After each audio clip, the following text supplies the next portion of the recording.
सैयद दानिश खान ने बढ़ाया ललितपुर जिले का मान। भोपाल विश्वविद्यालय LNCT में दानिश ने मास्टर ऑफ बिजनेस एडमिनिस्ट्रेशन पाठ्यक्रम की परीक्षा school of commerce and management से वर्ष 2023 में प्रथम श्रेणी में उत्तीर्ण करते हुए गोल्ड मेडलिस्ट भी बने और उन्हें इस विश्वविद्यालय से मास्टर ऑफ बिजनेस एडमिनिस्ट्रेशन की उपाधि प्रदान की गई तथा मध्य प्रदेश के राज्यपाल शिवम भाई पटेल के द्वारा गोल्ड मेडल पहनाया गया। इसके बाद उनके परिवार में खुशी की लहर दौड़ पड़ी है। उनके घर बधाइयों का तांता लग गया है। बता दें कि दानिश के पिता एक डॉक्टर थे जिन्हें दानिश कोरोना काल में खो चुका है, तो वहीं दानिश की मां आबकारी विभाग में सीनियर असिस्टेंट की पोस्ट पर थी। वहीं मां के आंसू भी छलक पड़े, वो भी खुशी के, और कहा कि मुझे मेरे बेटे पर गर्व है। हाजी जी, आपके भांजे ने जो है मध्य प्रदेश में गोल्ड मेडलिस्ट रहा है और MBA में जो है प्रथम स्थान प्राप्त किया है। ललितपुर के लिए सौभाग्य की बात है। और आपको कैसा लगा? बहुत अच्छा लगा, बहुत अच्छी खुशी हुई और मैंने अपने जितने साथियों को बताया वो भी बड़े खुश हुए और मुबारकबाद दी उन्होंने। दानिश की माँ है, जब आपको ये सूचना मिली कि मेरा बेटा जो है मध्य प्रदेश में कॉलेज में जो है विश्वविद्यालय में प्रथम स्थान प्राप्त किया है और गोल्ड मेडलिस्ट है, तब आपको कैसा लगा? मुझे बहुत खुशी हुई। मुझे मेरी जब से ये पैदा हुआ पढ़ रहा था उसके बाद तक मतलब सभी अच्छी पोस्ट पे रहा है।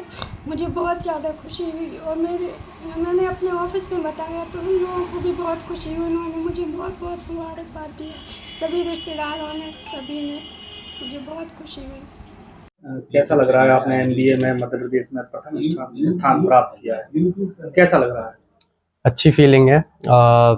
पहली बार मुझे मतलब राज्यपाल से जब मेडल मिला, पता नहीं था मुझे, ये मतलब रिज़ल्ट आ गया था मेरा पिछले साल ही, लेकिन कॉन्वोकेशन जो सेरेमनी थी, जो मेडल मिलने का था, वो मुझे मेडल मिलने से 15 दिन पहले कॉल आता है और टीचर बोलते हैं कि आपको आना है और गोल्ड मेडल मिला है आपको। तो काफ़ी खुश हुआ और मतलब कभी सोचा नहीं था कि ये वाली चीज़ भी मेरी लाइफ में होगी कभी, कि मैं एक राज्यपाल से मुझे गोल्ड मेडल मिलेगा। तो अच्छा फीलिंग। ललितपुर में आपने प्राथमिक शिक्षा कहाँ से प्राप्त की, कैसा रहा अनुभव?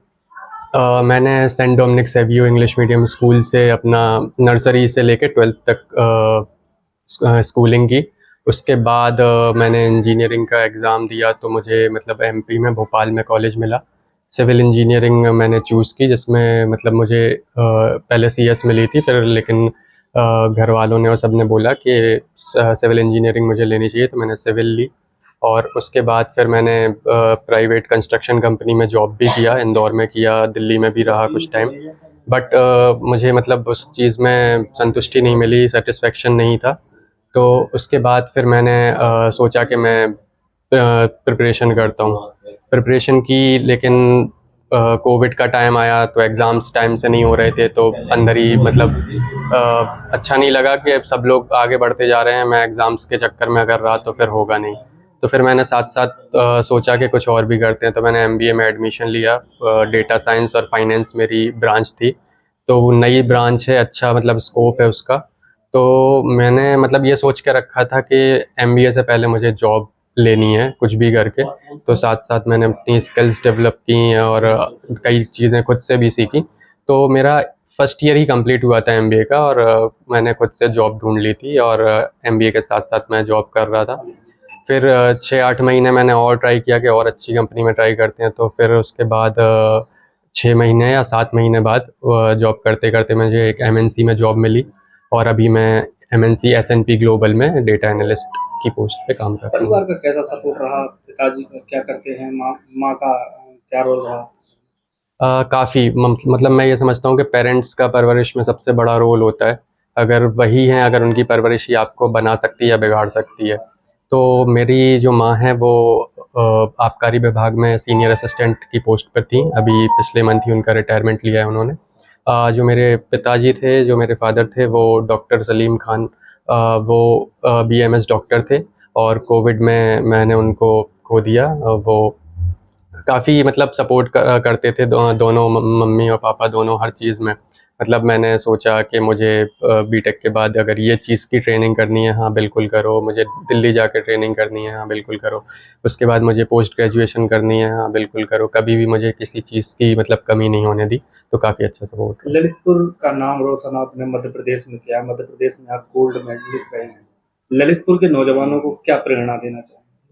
मैं बस यही कहना चाहूँगा कि आज जो चीज़ें हैं, अगर आप ये चाहते हैं कि अपनी आप कंडीशन सुधारें, आप अपने घर की हालात को अगर सुधारना चाहते हैं, तो मैं ये मानता हूँ कि सिर्फ एजुकेशन से ही हो सकता है। आप किसी भी तरह का अगर आप चाहते हैं, फाइनेंस के फील्ड में चाहते हैं, साइंटिफिक फील्ड में चाहते हैं, आर्ट्स के फील्ड में चाहते हैं, जिस फील्ड में भी चाहते हैं, बस स्किल्स अपनी डेवलप करें और आगे बढ़ें। क्योंकि मुझे ऐसा लगता है कि बिना एजुकेशन के अगर आप सोचते हैं कि कुछ और चीज़ करने से या इधर-उधर कुछ सीख लेने से अगर आगे बढ़ा जा सकता है, तो मुझे आज के टाइम पे ऐसा लगता है कि पॉसिबल नहीं है उसके बिना। इतनी बड़ी उपलब्धि हासिल करने के बाद कई कंपनियों के आपके पास ऑफर आ रहे होंगे, उसको कैसे देखते हैं? ऑफ़र मुझे हाँ, काफ़ी कंपनीज़ के आए, लेकिन जब मुझे मतलब मेरी ये एक तरीके से मैं जिस कंपनी में अभी हूँ, मैं 6-8 महीने से उसमें अप्लाई कर रहा था।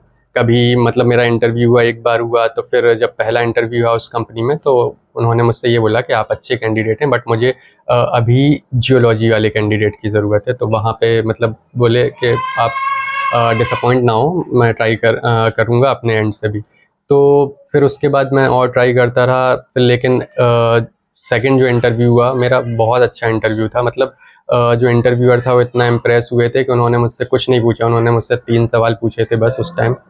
तो उन्होंने पहला सवाल पूछा था कि आपका पैकेज अभी कितना है और आप कितना डिमांड कर रहे हैं। दूसरा, आप अगर गुड़गाँव में अगर जॉब रही तो आप आ पाएँगे या नहीं आ पाएँगे, और तीसरा कि आप कितने जल्दी हमें जॉइन कर सकते हैं। तो ये चीज़ मैं ये सोचता हूँ कि अगर आपकी पॉइंट ऑफ विज़न क्लियर है कि मुझे यहाँ जाना है और कैसे जाना है और कब तक पहुँचना है, अगर उस पे आप काम करेंगे तो एक टाइम के बाद आपको सफलता ज़रूर मिलेगी।